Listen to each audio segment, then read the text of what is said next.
Olá, meu nome é Marcela Correal Fernandes, eu sou aluna da pós-graduação da Universidade Federal de Pernambuco e venho apresentar um trabalho que é intitulado Abordagem Anatômica para o Tratamento Cirúrgico de Tumor de Warthin sem Parotidectomia.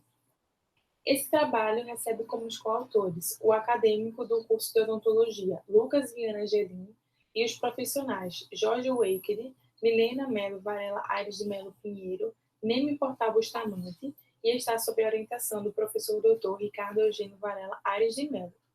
Esse trabalho ele é advindo do Serviço de Cirurgia e Traumatologia Bucomaxilofacial da Universidade Federal de Pernambuco, que tem como coordenador o professor doutor Ricardo Eugênio Varela Aires de Melo. O tumor de Warthin, ou cistoadenoma papilar linfomatoso, também assim chamado, ele é o segundo tumor mais comum das glândulas salivares. Ele vai acometer principalmente a glândula parótida e ele é uma neoplasia benigna de patogênese incerta. Ele tem uma peculiaridade porque ele tem uma tendência a acometer a região de forma bilateral. Porém, essa característica ela não ocorre de forma simultânea, mas sim de formato metacrônico, ou seja, em tempos distintos. E 90% dos casos de tumor de Warthin, eles vão envolver a porção superficial da parótida. Clinicamente, a gente pode ter essa lesão como uma lesão bem delimitada, circunscrita, que ela pode ser dura ou apresentar uma flutuação à palpação, e geralmente ela é indolor. Ela vai apresentar uma prevalência pelo gênero masculino, normalmente entre pacientes com 40 a 70 anos de idade. O tratamento normalmente do tumor de Warthin, ele é a ressecção cirúrgica e vai depender do cirurgião se ele vai fazer a remoção da parótida de forma parcial, total ou se ele vai preservar os tecidos adjacentes. Normalmente o critério é o tamanho da lesão e o envolvimento dessa lesão com a glândula parótida e geralmente os cirurgiões fazem essa parotidectomia para poder evitar a recidiva da lesão, uma vez que essa taxa ocorre de 6 a 12%.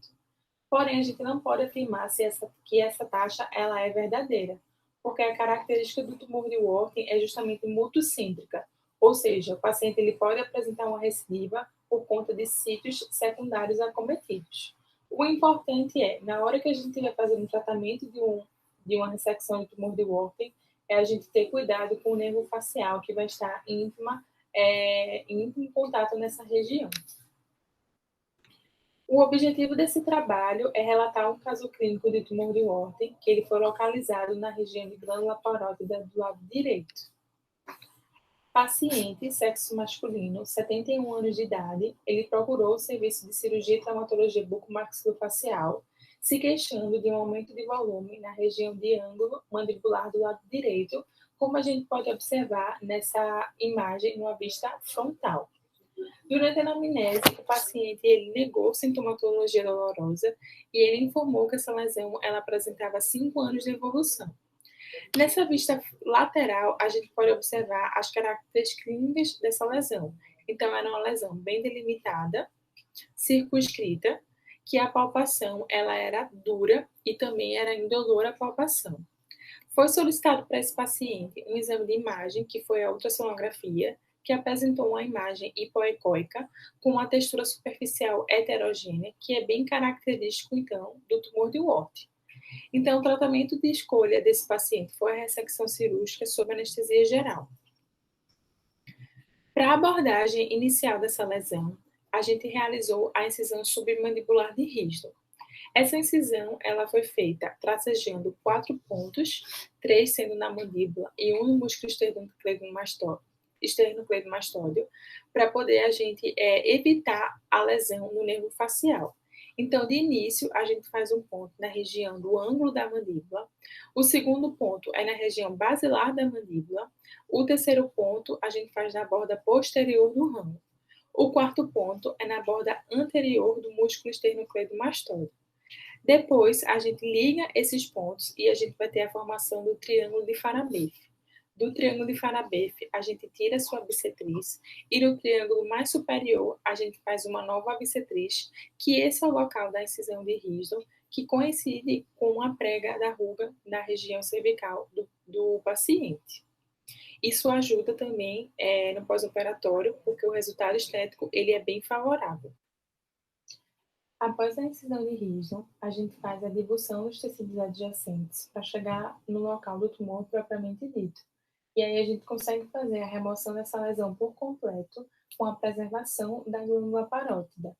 Então, aqui a gente tem a peça operatória, que a gente observa o formato ovalado da lesão, e essa peça operatória ela foi encaminhada para um setor de patologia que deu o diagnóstico de tumor de Wart, pois histopatologicamente a gente consegue observar um epitélio ductal com um estroma linfóide. O pós-operatório desse paciente, com 3 anos, ele mostrou uma ausência de recidiva e uma estética totalmente favorável, e a gente pode observar que a incisão de Risdon, ele manteve a estética do paciente, né, e ficou bem acima de uma prega na região cervical desse paciente. Então, podemos concluir que a ressecção local com envolvimento mínimo dos tecidos circunjacentes, ele trouxe sim um benefício tanto estético como funcional para o paciente, apesar de ir em encontro à literatura, onde a maior parte ele afirma a necessidade de realizar uma parotidectomia para evitar uma recidiva, de forma que a gente não viole a cápsula. Porém, nesse caso, a gente observou que a gente teve um excelente êxito, respeitando principalmente os aspectos anatômicos desse paciente e não causando nenhuma lesão nervosa nele. Essas são as minhas referências e eu agradeço.